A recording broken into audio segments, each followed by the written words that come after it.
A'udzu billahi minasyaitonir rajim. Bismillahirrahmanirrahim. Assalamualaikum warahmatullahi wabarakatuh. Kita mulakan kuliah pada malam ini sidang Jumaat dengan bacaan Ummul Kitab Al-Fatihah. A'udzu billahi minasyaitonir rajim. Bismillahirrahmanirrahim. Alhamdulillahirabbil alamin. Ar-Rahmanir Rahim. Maliki yaumiddin. إياك نعبد وإياك نستعين اهدنا الصراط المستقيم صراط الذين أنعمت عليهم غير المغضوب عليهم ولا الضالين آمين.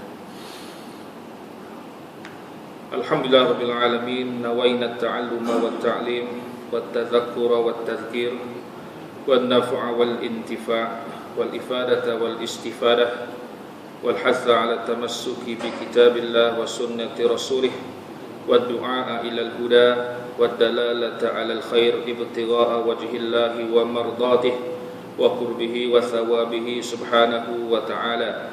سبحانك لا علم لنا إلا ما علمتنا إنك أنت العليم الحكيم. ربي يسر ولا تعسر رب أتمم بالخير. Rabbi adkhilni mudkhala sidqi wa akhrijni mukhraja sidqi waj'alni min ladunka sultanan nasira. Allahumma arzuqna al-fahma wal ilma wal aqla wal hikmata bi rahmatika ya arhamar rahimin. Allahumma aghnina bil ilmi wa zayyinna bil hilmi wa akrimna bit taqwa wa jammilna bil afiyah. Allahumma arzuqna fahman nabiyyin wa hifdzal mursalin wa ilhamal malaikatil muqarrabin fi afiyati ya arhamar rahimin. Rabbi shrah li sadri wa yassir li amri wa hlul 'uqdatam min lisani yafqahu qawli. Qala Allah Ta'ala fi kitabihil aziz. A'udzu billahi minasyaitonir rajim. Bismillahirrahmanirrahim. Subhanalladzi asra bi 'abdihi lailan minal masjidil haram ilal masjidil aqsa alladzi barakna hawlahu linuriyahu min ayatina innahu huwas samiul basir. Sadaqallahul azim. Amma ba'd. Yang saya muliakan Fadil Tuan Imam Ustaz Fauzi, Tuan Bilal, ahli jawatan kuasa Surau Nur Ikhlas, terusnya sidang Jumaat muslimin muslimat yang dirahmati Allah.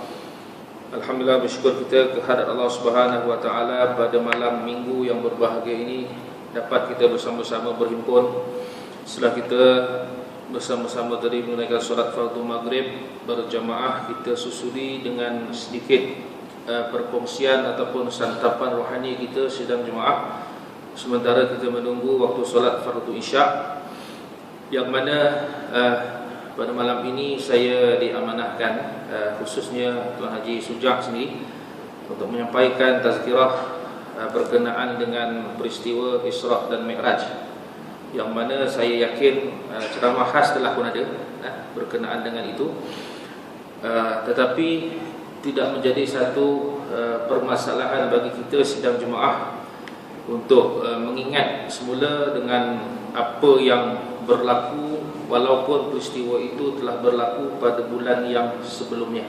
Okay.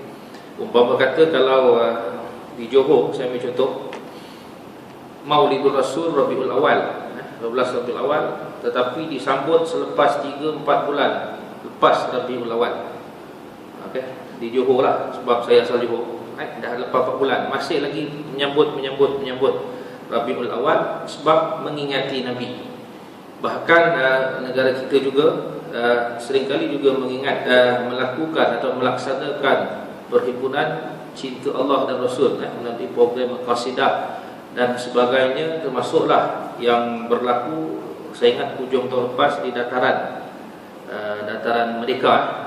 Takut silap, dataran Bandaraya itu Johor Bahru, kan dataran Merdeka pun mengadakan program cinta Allah dan Rasul. Maka kita mengingat semula peristiwa Isra' Mi'raj ini nak dikatakan tak semestinya ingat bulan Rajab saja, sebab tarikhnya disebut dalam kitab sirah berlaku pada 27 Rajab. Walaupun dalam huraian kitab-kitab hadis ada juga pertikaian dari sudut tarikhnya, tapi yang masyhurnya adalah 27 Rajab, beberapa tahun, setahun atau setahun lebih sebelum hijrah Nabi ke Madinah, daripada Mekah ke Madinah. Tetapi yang penting ialah apakah kita nak ambil hikmah ataupun manfaat daripada program Isra dan Mi'raj itu? Ini poin yang kita kena ingatkan semula. Sebab dalam masyarakat kita pada hari ini sedang jemaah, kadang-kadang berlaku ataupun diadakan sesuatu ihtifal ataupun program hanya dengan sebab bila berlaku masuk bulan tertentu. Contoh tadi saya kata Rabiul Awal, program Maulidur Rasul, Muharram Ma'al Hijrah, Rejab tadi apa kata Isra dan Mi'raj. Okey. Tak semesti masuk kita raikan. Sebab bila dah terbiasa begitu, maka berlakulah satu tahap yang silap. Hanya kita semayang witir bila Ramadan saja. Boleh faham. Kita witir bila Ramadan ni, iaitu lepas tarawih. Lepas tarawih witir, tarawih witir, Ramadan lah. Masuk Syawal goodbye witir. Tu masalah kita yang kerap berlaku dalam masyarakat kita. Sebab dirasakan seolah-olah witir itu kembaran tarawih. Seolah-olah witir kembaran tarawih. Sedangkan Nabi dalam satu hadis yang sahih, yang diriwayatkan juga daripada Abu Hurairah radhiyallahu anhu, di mana mafhum hadis itu ialah Abu Hurairah kata, kekasihku Nabi sallallahu alaihi wasallam mengingatkan aku 3 perkara. Hadis sahih untuk dilakukan sepanjang masa, iaitu pertamanya ialah duha 2 rakaat hari-hari buat. Duha 2 rakaat. Yang kedua, Nabi juga pesan puasa 3 hari sebulan. Puasa sunat lah. Yang Ramadan pun 3 hari, tu tak boleh nak cakap. Sunat 3 hari sebulan. Tapi Syawal biasa kita 6, puasa 6. Okay? Kedua, 3 hari dalam sebulan. Bila hari itu terpulang, hari bulan terang pun boleh, yang dipanggil Ayyamul Bid, hari putih, ataupun hari gelap. Hari putih ni berlaku pada tengah bulan 13, 14, 15 bulan Hijrah. Hari putih ni kita panggil bulan mengambang. Betul kan? Bulan mengambang. Macam lagu Piramli, kau sana bulan mengambang penuh. Masa tu lah orang kata ketam banyak je lah. Lebih kurang. Ataupun hari bulan gelap, hujung bulan 27, 28, 29. Itu 3 hari yang disunatkan berpuasa. Dan yang ketiga Nabi pesan tadi ialah witir sebelum tidur. Ini Nabi pesan hari-hari witir sebelum tidur. Tapi penglihatan saya melihat ramai orang menyangka witir ni tadi saya kata kembaran tarawih. Bila witir tarawih, witir tarawih. Habis saja Ramadan hilang witir. Next year coming soon. Sedangkan tadi Nabi pesan witir sebelum tidur. Sekurang-kurang malas 1 rakaat. Witrun tu maksudnya ganjil. Tapi biasa kita buat bulan Ramadan 3 rakaat, 2, 1. Biasa kita buat. Okey, Nabi pesan. Dan Abu Hurairah bila ingat pesanan Nabi itu, tiap-tiap hari sebelum tidur dia witir dulu. Sebelum tidur witir dulu.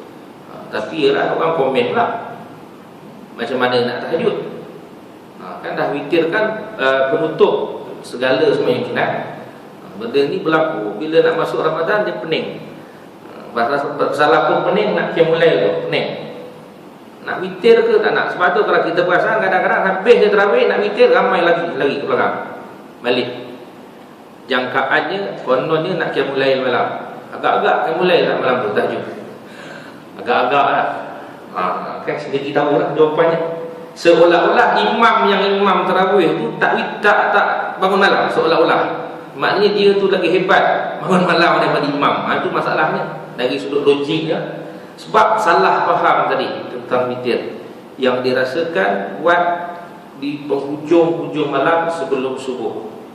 Maknanya dia dalam 2 situasi, sebelum tidur boleh, dan juga sebelum masuknya waktu subuh. Habis kalau dah bangun, dah buat sebelum tidur, kalau terjaga malam, macam mana boleh tahajud kan? Persoalannya tak ada masalah, tahajud.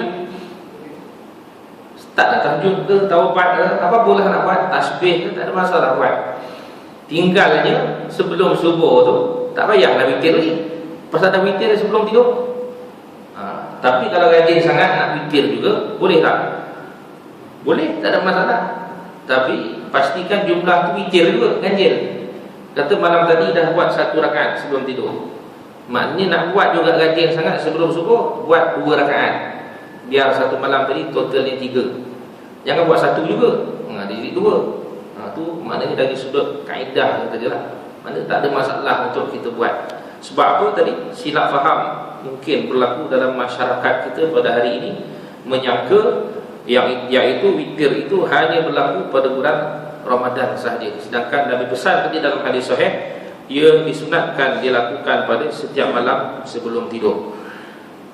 Maka balik kepada perbincangan kita sidang jemaah tentang persoalan Isra' dan Mi'raj. Tidak ada masalah untuk kita ingatkan, raikan, walaupun mungkin telah masuk Syaban hatta Ramadan sekalipun. Cuma dari sudut aulawiyatnya, kita kata kita meraihkan bulan yang bakal menjelma. Tetapi hikmah dia yang penting, pengajarannya. Apakah yang terkandung di dalam pengajaran peristiwa Isra' dan Mi'raj itu? Maka saya bawakan tadi ayat daripada surah Al-Isra' sendiri, ayat pertama, yang mana Allah Subhanahu wa taala menyebutkan subhanallazi asra bi 'abdihi.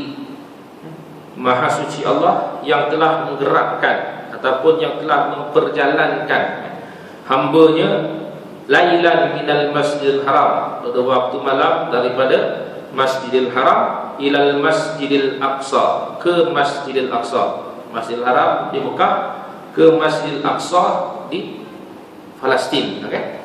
Allazi barakna haulahu, yang kami berkati di sekelilingnya. Di sekelilingnya pun, di sekeliling antara Mekah dan Palestin itu antara tempat-tempat yang banyak sejarah para anbiya-nya. Okay. Banyak sejarah para anbiya-nya. Saya tak payah nak kupaskan benda itulah. Mungkin penceramah dahulu telah menguraikan lebih dalam bab persoalan keberkatan yang berada di sekeliling tanah Palestin ataupun Mekah tadi, terutamanya. Linuriyahu min ayatina, untuk apa? Untuk kami tunjukkan, membuktikan tentang kekuasaan kami. Allah sebutkan tanda-tanda kehebatan Allah Subhanahu wa taala, innahu was-sami'ul basir, dan sesungguhnya Allah itu Maha mendengar lagi Maha melihat. Jadi sedang jemaah yang dirahmati Allah, sebagaimana yang saya maklumkan tadi, walaupun telah berlalu peristiwa itu, peristiwa yang mengingatkan kita kepada sejarah berlakunya ibadah solat fardu yang sekarang ini kita laksanakan 5 waktu sehari semalam. Walaupun pada asal dasarnya 50 waktu, asal dasarnya 50 waktu sehari semalam. Tetapi dalam peristiwa ini banyak kisah-kisah pengajaran yang kita dapat. Antara yang boleh mungkin saya nyatakan sepintas lalu secara ringkas ni sidang jemaah, bagaimana berlaku dalam ayat pertama surah Al-Isra' ini 2 perkara yang berlaku. Pertama, Isra', yang dikatakan maksudnya perjalanan di waktu malam, daripada Mekah ke Palestin tadi, Masjidil Aqsa. Dan yang kedua, Mi'raj, daripada Masjidil Aqsa Nabi naik ke langit bertemu Allah Subhanahu wa taala untuk menerima ibadah solat. Itu dua peristiwa penting. Yang mana Isra' itu pertama tadi, dalil yang jelas dalam surah Al-Isra'. Utus dalam Quran, bahkan sunnah menyebutkan, ijma' ulama juga mengesahkan berittifaq berlakunya Isra' itu. Dan barang siapa disebutkan tidak mempercayai persoalan ini, maka hukumnya kafir. Itu persoalan kita kata Isra' Mi'raj ini lebih kepada persoalan akidah, bukan fiqh ibadat, akidah.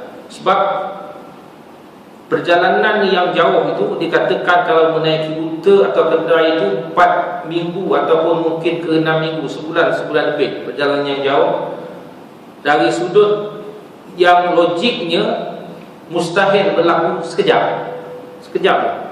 Lailan kalau kita lihat, sekejap berlaku tempohnya.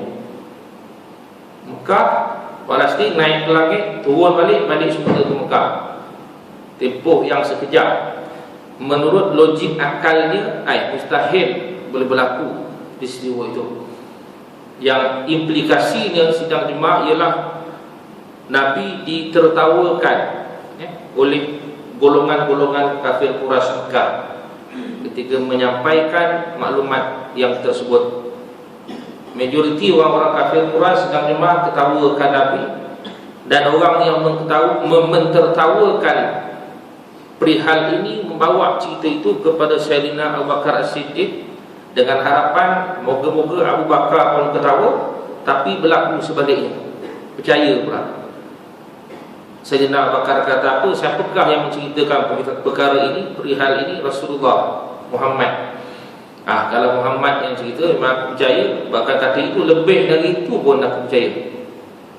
Maka istilah kita terpeliaklah mata orang-orang kafir lain. Macam tu pun percaya. Sehingga diberikan gelaran As-Siddiq tadi, yang membenarkan, mengesahkan apa juga yang dilakukan oleh Nabi SAW, walaupun logik akal yang kita kata tak munasabah berlaku. Peristiwa yang jauh sepantas kilat boleh berlaku.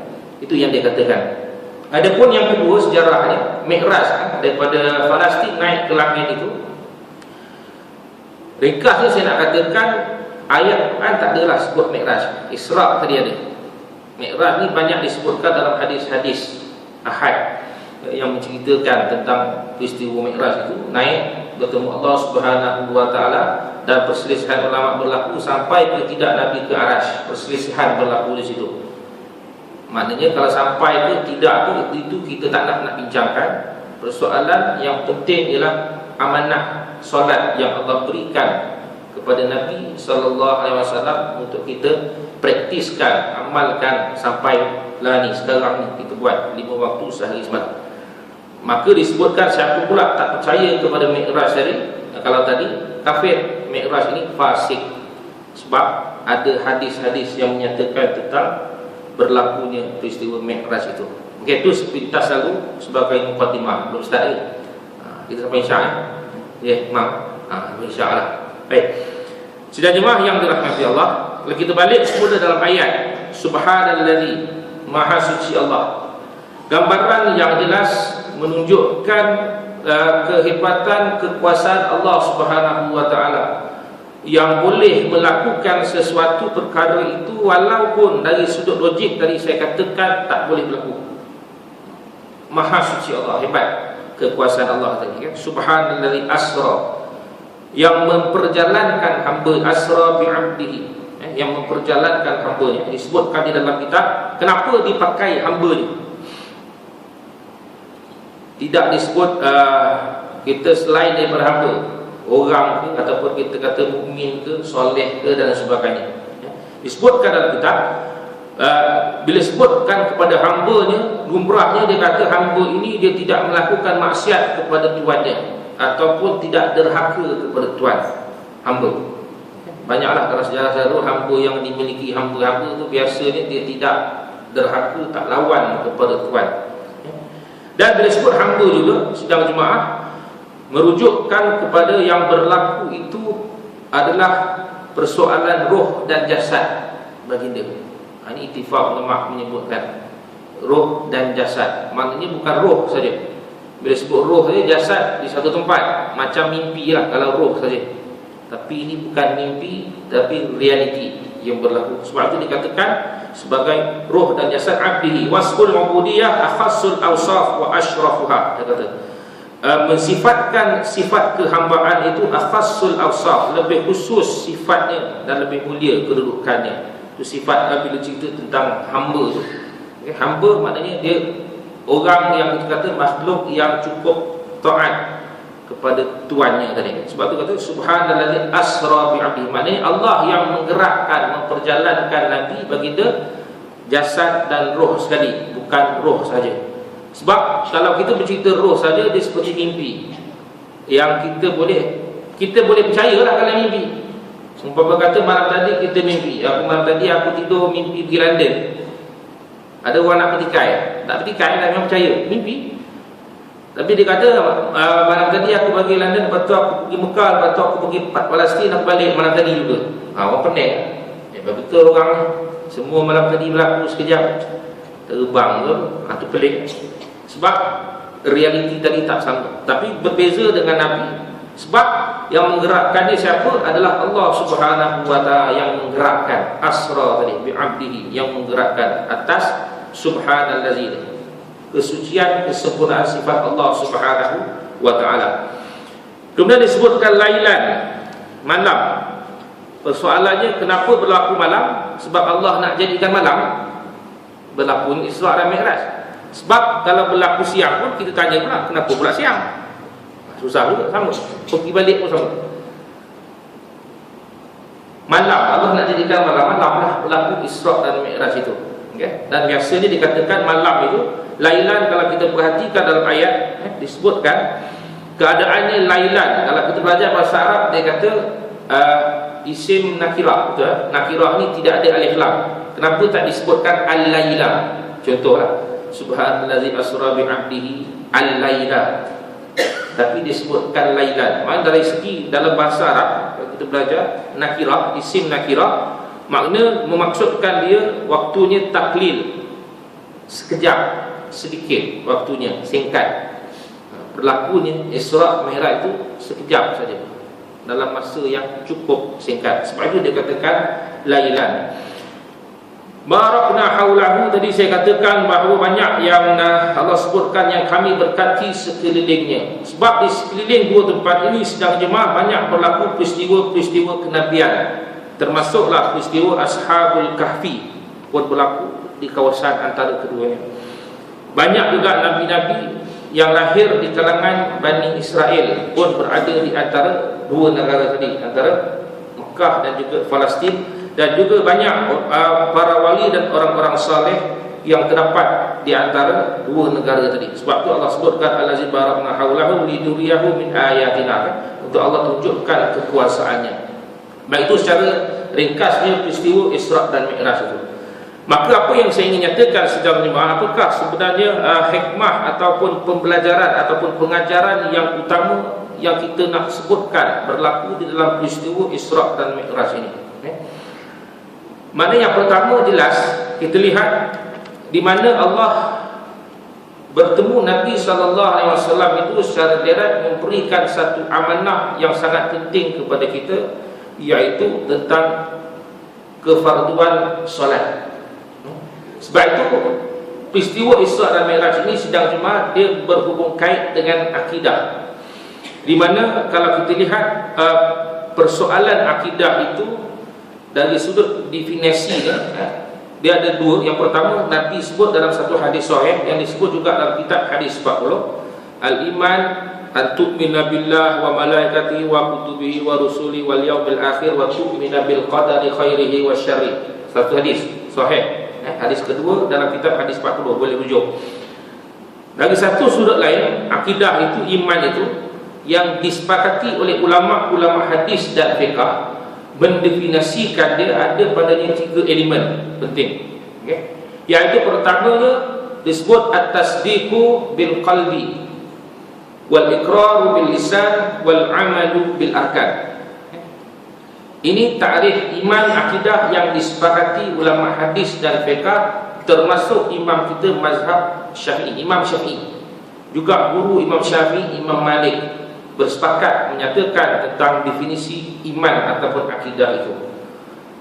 Maknanya kepercayaan kita kepada peristiwa itu membenarkan, selain kita membenarkan syahadah yang kita lafazkan dengan lidah dan kita membenarkan di dalam hati, kita juga tadi membenar, meyakini sebagaimana Sayyidina Abu Bakar As-Siddiq tadi tentang peristiwa Isra dan Mi'raj yang berlaku itu secara roh dan jasad baginda, yang disebutkan satu mukjizat juga yang hebat berlaku kepada Nabi SAW.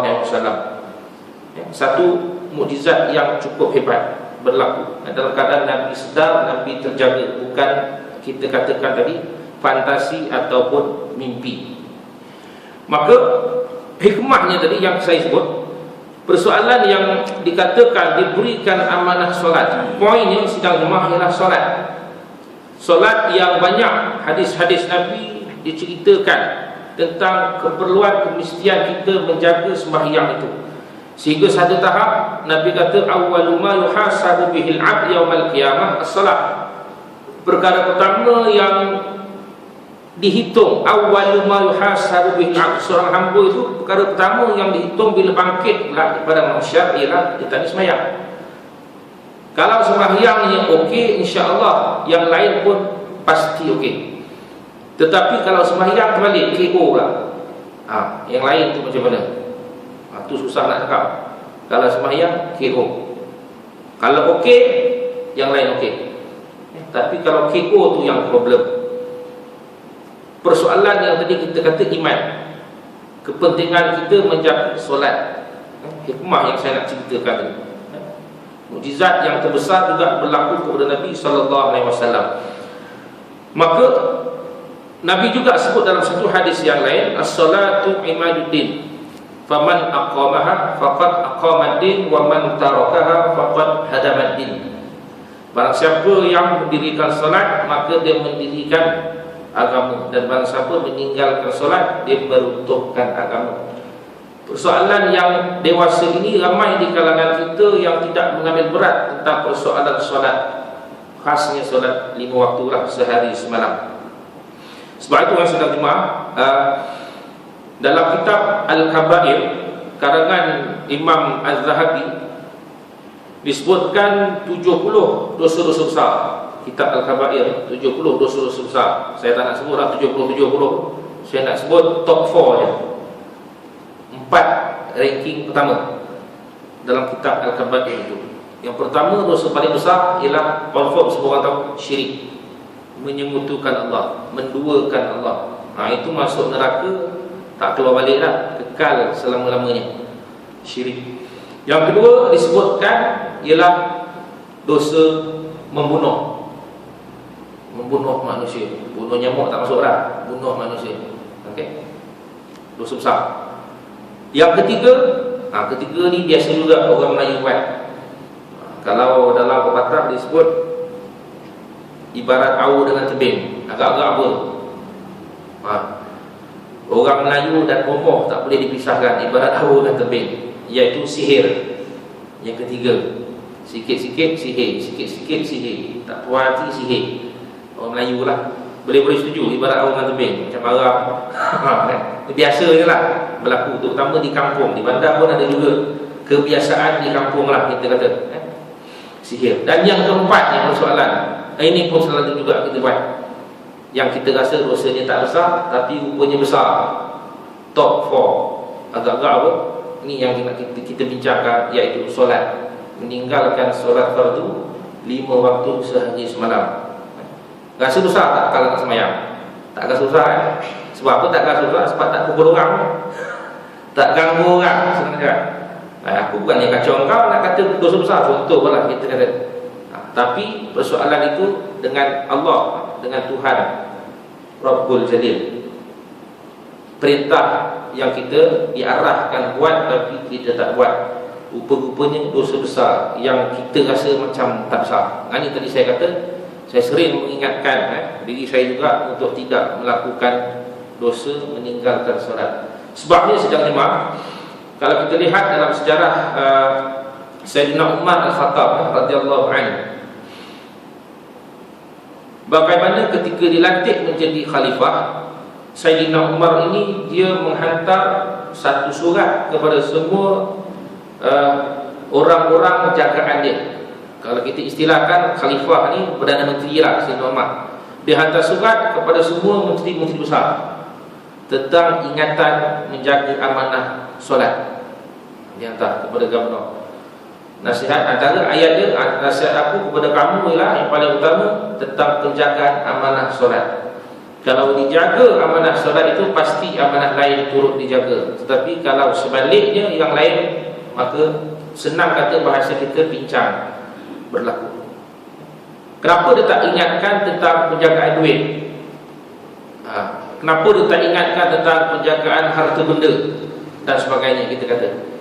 Tetapi yang diingatkan poin utamanya adalah solat. Sebab tadi yang saya katakan, Nabi sebut perkara pertama yang dihitungkan oleh Allah kelak adalah sembahyang. Sebab itu di dalam fiqh sirah sidang jemaah, bagaimana disebutkan oleh Syekh Ramadan Al-Buti tentang hikmah, ataupun kita nak katakan tentang rahsia berlakunya Isra' dan Mi'raj itu, di mana dia kata begitu pahit dan mahu sekali segala pancaroba yang dirasai oleh Rasulullah dari pihak Quraisy. Yang paling dahsyat adalah tentang penghinaan ketika Nabi menyebarkan dakwah Islamnya. Banyak cabaran, banyak dugaan yang diberikan, cabaran di tangan ataupun kita kata mihnah dan sebagainya yang Nabi tempuh. Tetapi Nabi Rasulullah masih tetap boleh bersabar dan istiqamah dalam perjuangannya untuk menegakkan Islam. Walaupun sehingga ke satu tahap dioffer oleh malaikat Jibril untuk memusnahkan kaum-kaum ataupun kaum tertentu yang secara realitinya dahsyat menghina ataupun mencerca Nabi.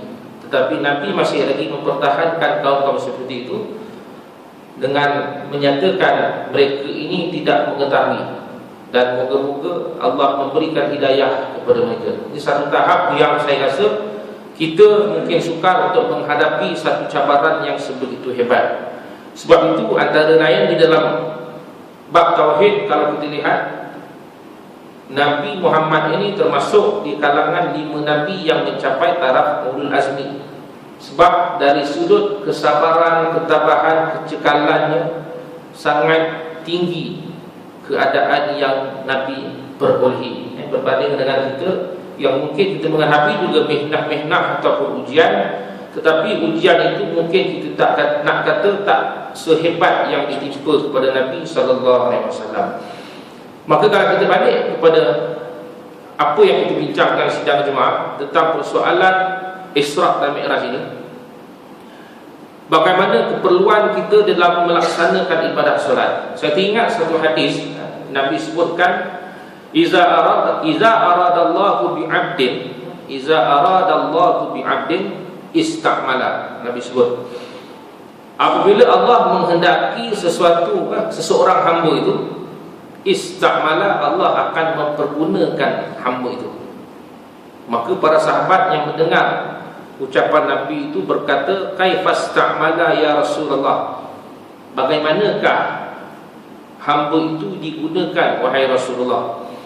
Maka kata Nabi, ayyuwaffiqahu li'amalil khair, hamba itu akan diberikan kemudahan, dia diberikan kemudahan li'amalil khair, untuk menyempurnakan perkara-perkara yang baik, ataupun bahasa kita senang cakap, dia mudah untuk melakukan amal soleh.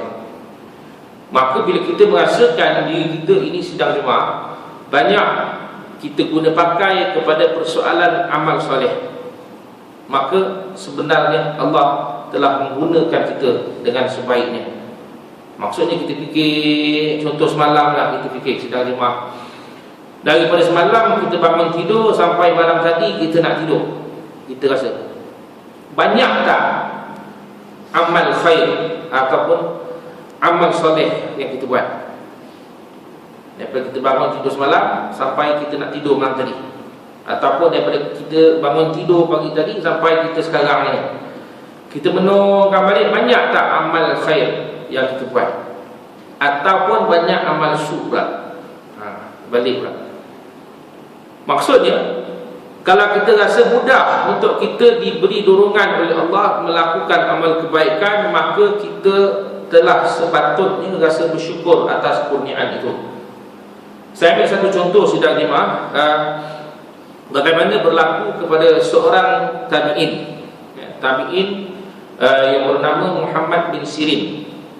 Muhammad bin Sirin ini seorang tabi'in yang telah berguru dengan sahabat Nabi yang jumlahnya lebih kurang 30 orang sahabat Nabi. Antara guru-guru Muhammad bin Sirin ini termasuk 3 Abdullah tu. Abdullah bin Umar, Abdullah bin Abbas, okay? Juga Anas bin Malik, antara guru-guru Muhammad bin Sirin ini.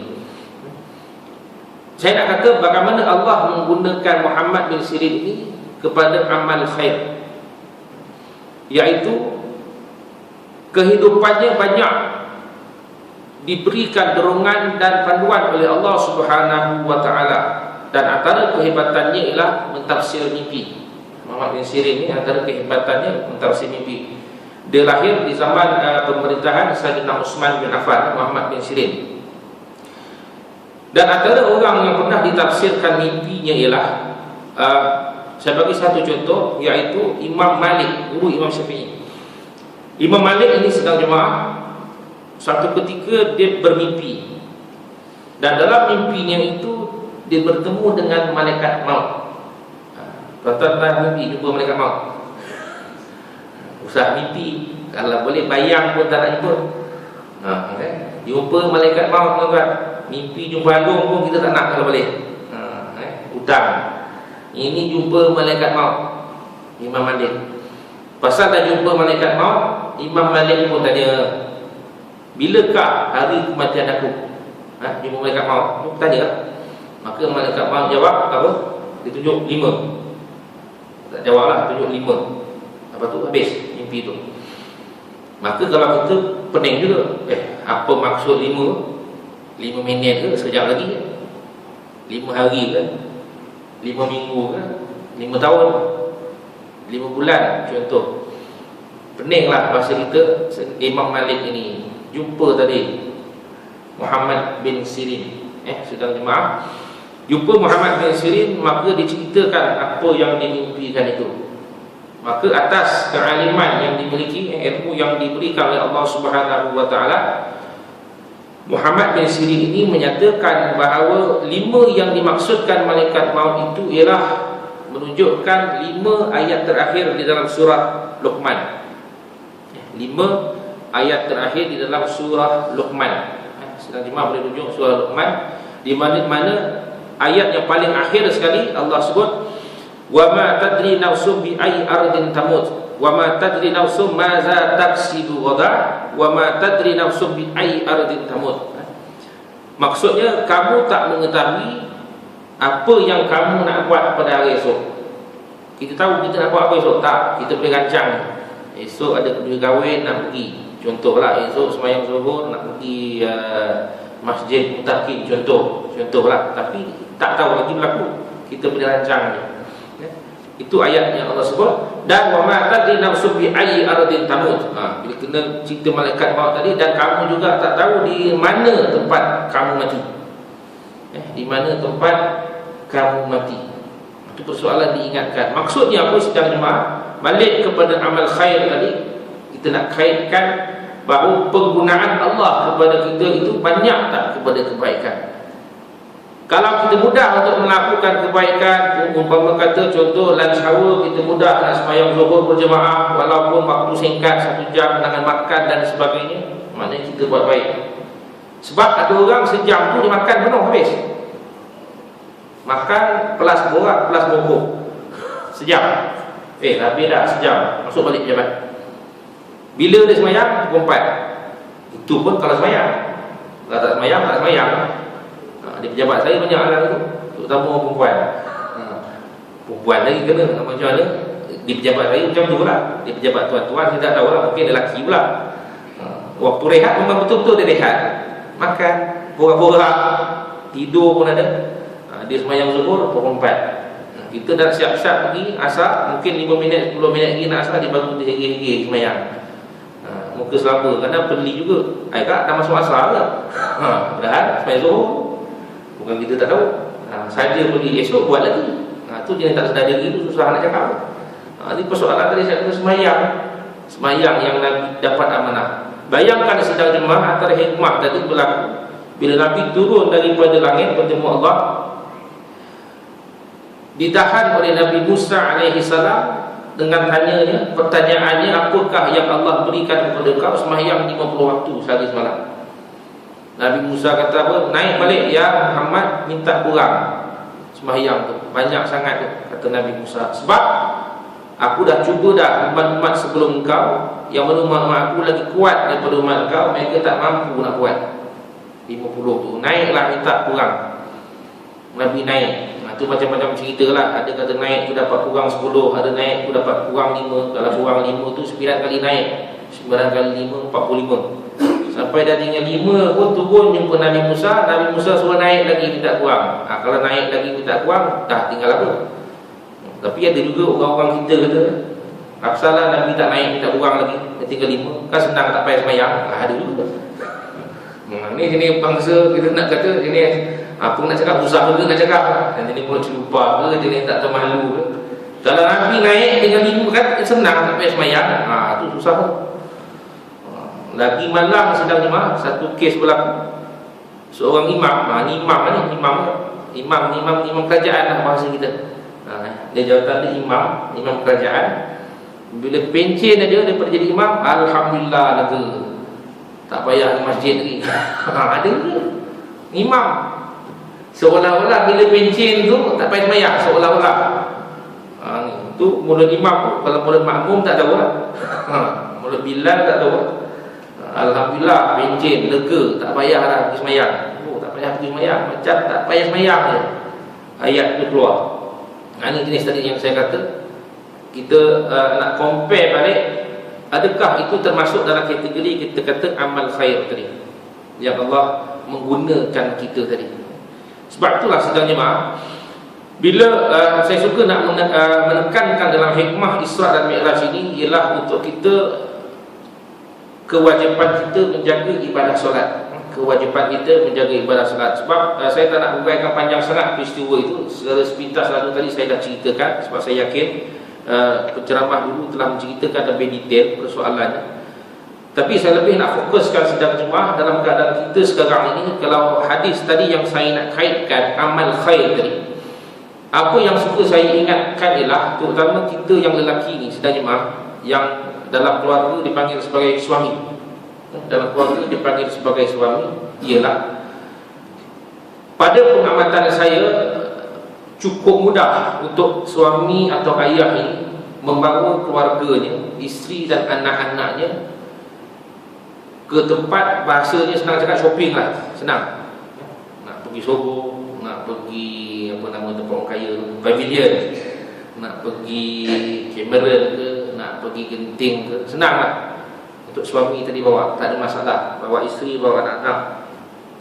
Tetapi persoalannya untuk amal khair yang Nabi sebut tadi, berapa ramai suami ataupun ayah yang boleh membawa isteri dan anak-anaknya ke tempat yang seperti kita ni sekarang.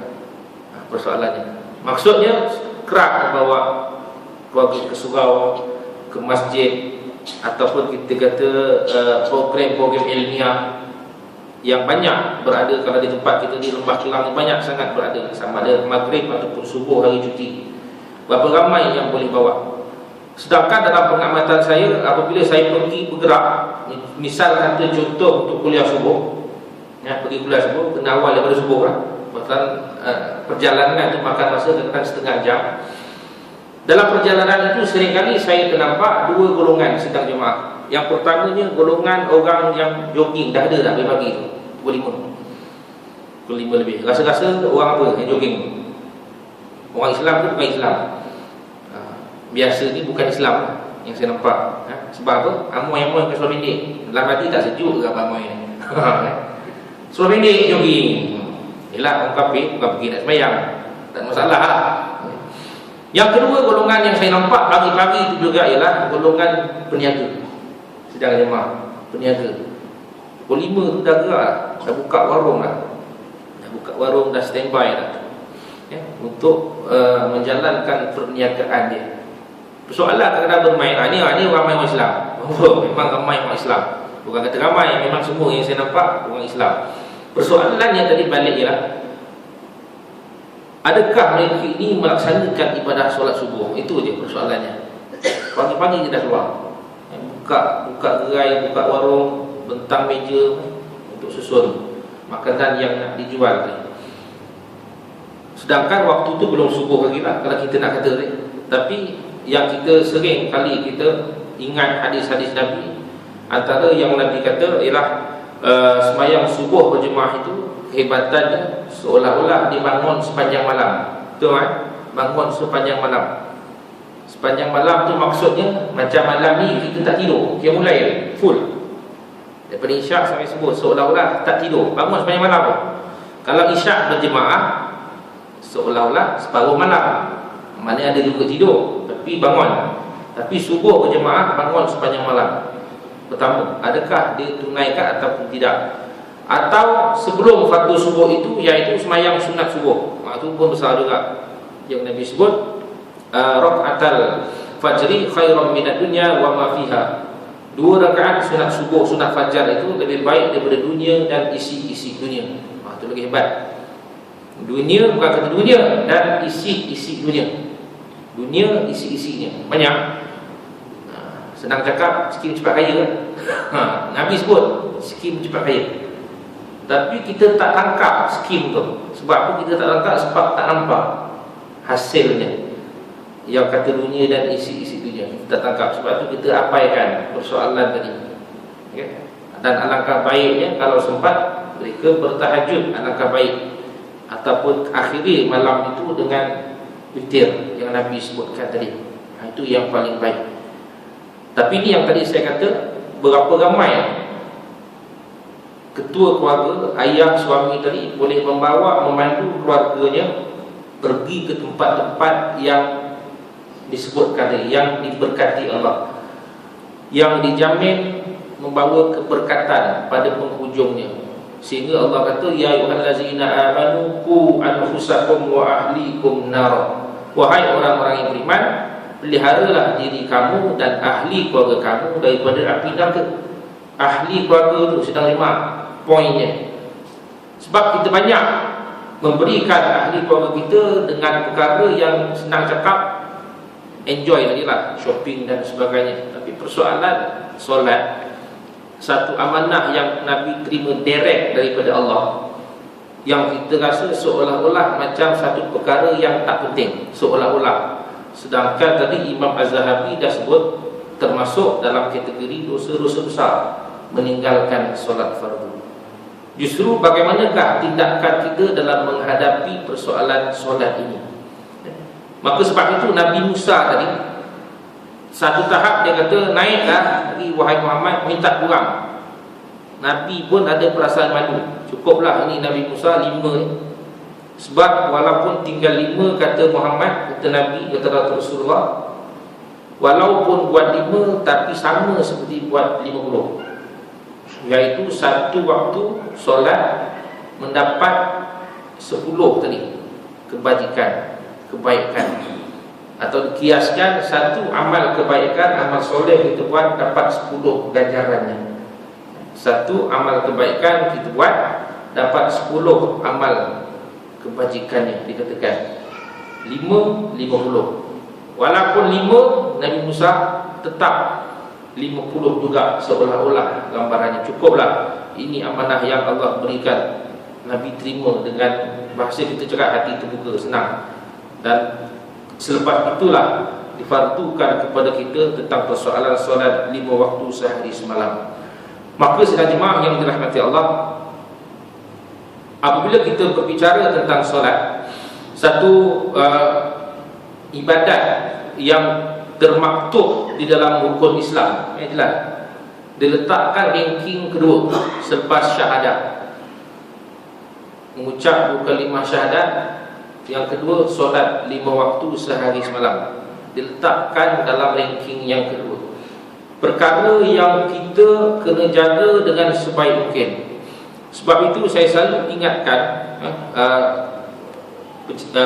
peserta-peserta di dalam kursus perkahwinan. Saya salah seorang penceramah kursus kahwin. Saya selalu mengingatkan mereka kalau saya menyampaikan bab ibadat, untuk sembahyang ini jaga 3 perkara sembahyang yang 5 waktu ni. Yang pertama ni sedang rumah ialah istiqamah, konsisten di dalam melaksanakan ibadah solat 5 waktu. Maksudnya jangan tinggal. Sebab apa jangan tinggal tadi? Dosa besar yang Imam Az-Zahabi kata, tempat yang keempat dosa besar. Konsisten, tolong. Juga nasihat diri saya sendiri. Yang kedua, Bila dah konsisten, tolong buat awal waktu. Macam jangan macam kawan office mate tadi lah, ujung-ujung umpat. Macam saya ingat tu masa belajar di Mahat Johor, kawan saya jenis macam tu juga pattern dia. Duduk sekali dia atas tingkah sejadah, 2 waktu dapat. Untung tak? Duduk sekali atas tingkah sejadah, 2 waktu dapat. Macam tu je lah. Sembahyang zuhur 5 minit nak asar, beri salam, beri sikit-sikit, asar lah. Pak, bangun awal waktu asar. Asar awal waktu tu bagus dah. Zuhur tu masalah kan. Kawan saya tu, kawan Mahat tu, kalau bukan Mahat tak tahulah nak cakap. Agak-agak dah berubah dah, sekarang agak-agak lah berubah dah dia. Tadi konsisten awal waktu. Dan yang ketiga, orang lelaki minta tolong berjamaah. Orang lelaki khususnya minta tolong berjamaah.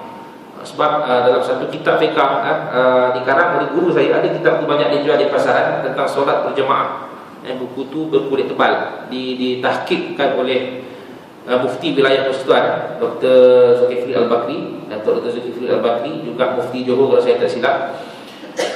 Diceritakan di dalam itu sidang jemaah, salah satu tajuknya ialah perkara ataupun perkara-perkara yang diberikan kelonggaran untuk tidak hadir solat berjemaah.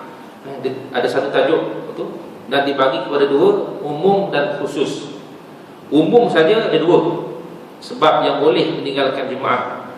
Khusus dalam kitab itu disebut, saya ingat ada 22 perkara khusus yang dibolehkan untuk meninggalkan jemaah. Meninggalkan jemaah bukan meninggalkan solat, jangan salah faham. Tajuk pun solat berjemaah. Yang umum tu mudah lah. Yang pertama disebut apabila kita kata dalam kitab itu pengarang sebut cuaca buruk, hujan lebat, yang mana kalau kita pergi juga berjemaah memang lencun lah basah, nitik-nitik pula baju, air dalam surau, tak elok pula rupanya. Ketika itu dikatakan kelonggaran untuk tidak berjemaah pertama.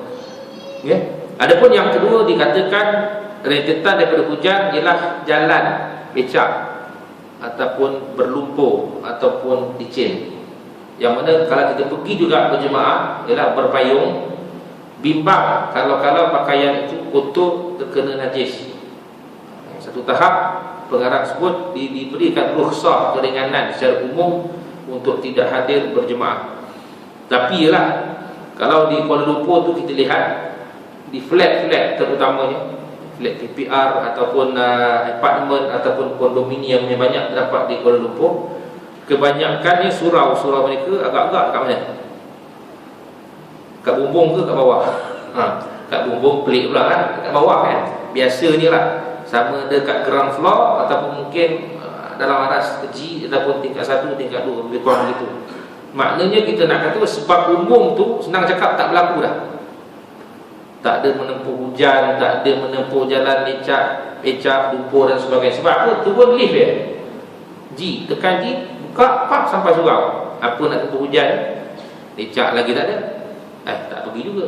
Contoh katalah secara umum. Adapun secara khusus pula kalau kita lihat ialah banyak sebab-sebab. Antara lain saya nak sebutkan paling utama kadang-kadang mungkin berlaku di kalangan kita ialah tatkala kita nak mendirikan solat, kita pun lapar perut kita.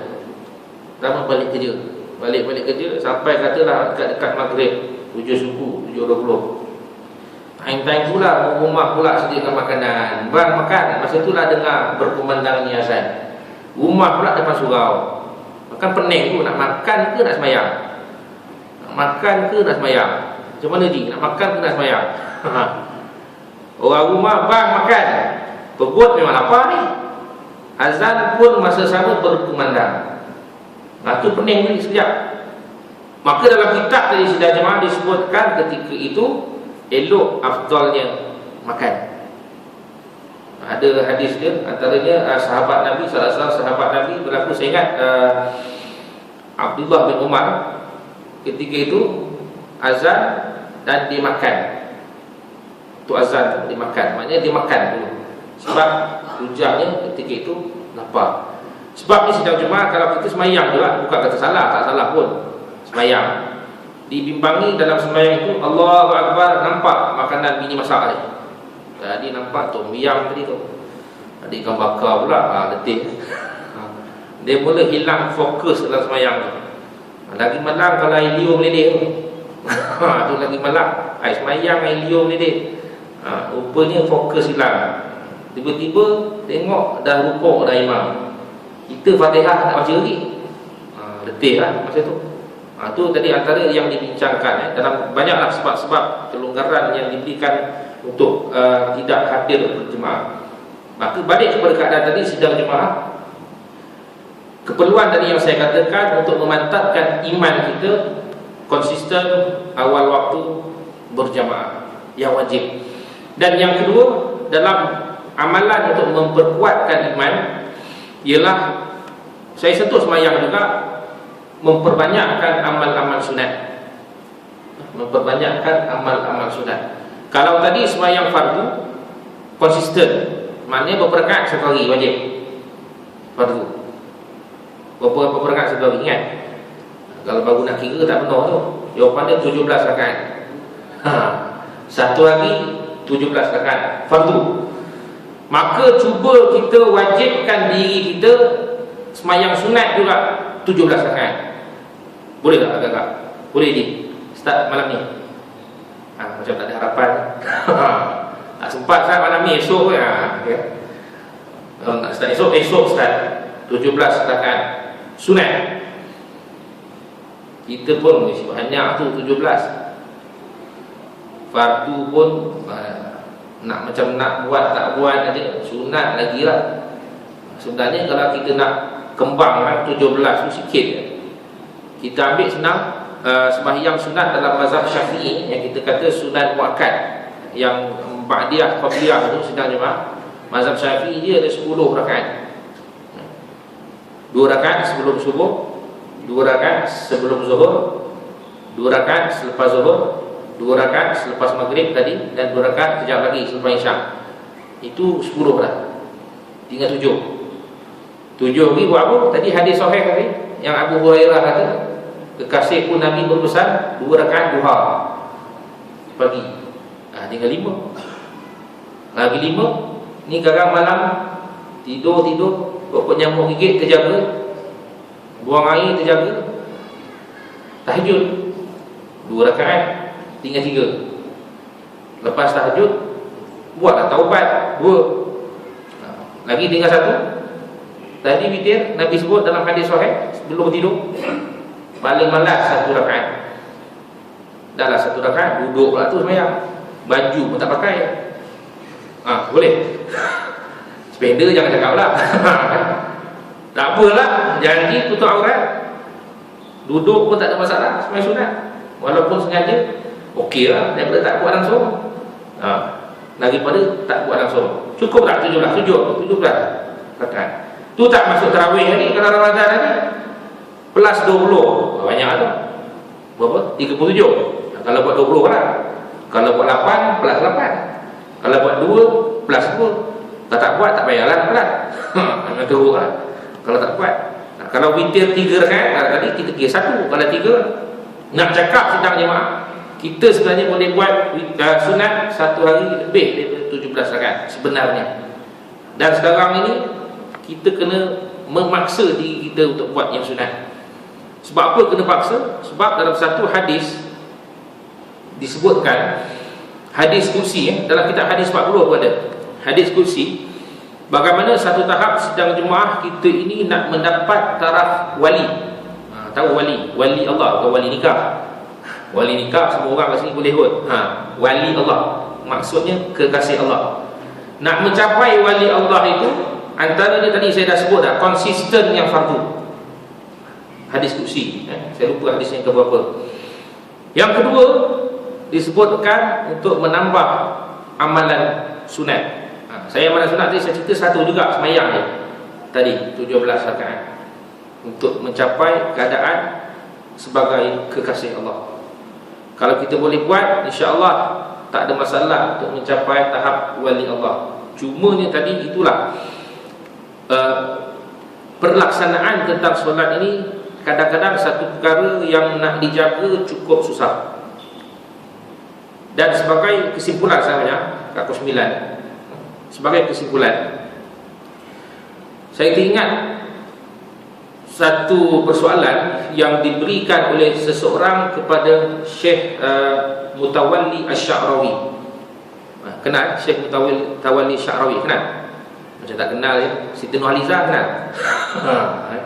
Syekh Mutawalli Asy-Sya'rawi ini ialah ulama besar Mesir. Suatu ketika dah meninggal lah. Satu ketika dahulu. Syekh Mutawalli Asy-Sya'rawi ini sidang jemaah. Ini sebagai kesimpulan saya malam ini. Ditanya satu soalan. Ya Syekh, ini bahasa Melayu lah, dia soal bahasa Arab kan? Kenapa hukuman yang Nabi nampak ketika Isra kan? Isra kan Nabi digambarkan pelbagai bentuk saya nak kata siksaan, kesalahan-kesalahan manusia yang dibuat, pelbagai bentuk. Salah satu gambaran yang ditunjukkan oleh Allah kepada Nabi ialah bagaimana satu golongan, satu kumpulan yang menghantukkan kepalanya ke batu. Betul? Ingat? Kalau lupa kena buka balik kitab. Sama ada dia hantuk kepala dia ke batu atau dia ambil batu hantuk ke kepalanya. Sama lah tu. Batu, bukan kertas. Okey? Syekh tu ditanya, kenapa hukuman, kan hukuman tu gambaran tu Jibril terangkan kepada Nabi bila Nabi kata, siapa golongan tu? Jibril kata itu golongan yang malas semayang, menyia-nyiakan sembahyang. Orang ni tanya Syekh Mutawalli Asy-Sya'rawi, kenapa hukumannya hantuk kepala ke batu atau batu hantuk ke kepala? Rasa-rasa dapat jawab tak kalau orang tanya? Apa kena mengena kepala dengan sembahyang? Boleh fikir sekejap nak minum. Agak-agak. Apa kena mengena? Kenapa ya Syekh hukumannya ialah dihantukkan kepala ke batu? Kalau kita tak betul-betul sidang jemaah, pening juga nak jawab. Dia tak iya juga.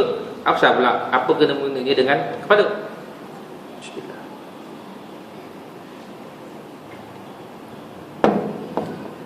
Tapi jawapan Syekh Mutawalli Asy-Sya'rawi senang. Dia kata, sebab dari kepala inilah, minda inilah datangnya perasaan malas nak semayang. Apa sebab malas nak semayang?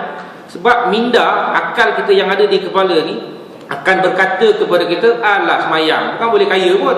Nampak? Betul? Logiknya lah. Semayang bukan boleh kaya pun. Buat apa semayang? Tonggang terbalik, tonggang tu boleh kaya. Kepala lah datang. Idea ni datang daripada kepala. Sebab tu ramai tak semayang. Ramai tak berjemaah. Dengan sebab kesilapan yang berlaku, akal yang ada di kepala inilah, maka diajar kepala itu dia hantukkan ke batu. Sebab kurang ajar kepala. Bahasa senang cakap lah. Kepala ni mengingatkan sesuatu yang untuk malas nak semayang. Alah buat apa semayang, bukan boleh kaya. Sebab kalau kita tanya orang, kadang-kadang businessman dan sebagainya, rugi semayang ni 4 rakaat pun 4 minit, duit semua tu berjuta rugi, juta pula. Tadi lah idea yang datang daripada kepala yang samsing ni. Maka Allah gambarkan dalam Isra' Mi'raj itu sedang jemaah dihantukkan kepala ke batu. Itulah jawapan Syekh Mutawalli Asy-Sya'rawi. Dan orang yang bertanya, betul juga. Ialah memang munasabah lah. Sebab yang datang tu semua daripada kepala bermain, yang menyebabkan kita malas nak semayang. Sedangkan realitinya persoalan semayang ini, hujan, ribut, taufan macam mana sekalipun, agak-agak kalau hari kerja kita pergi tak kerja? Pergi tak kerja? Hari Isnin lah kata, pergi kerja, naik motor lah tu.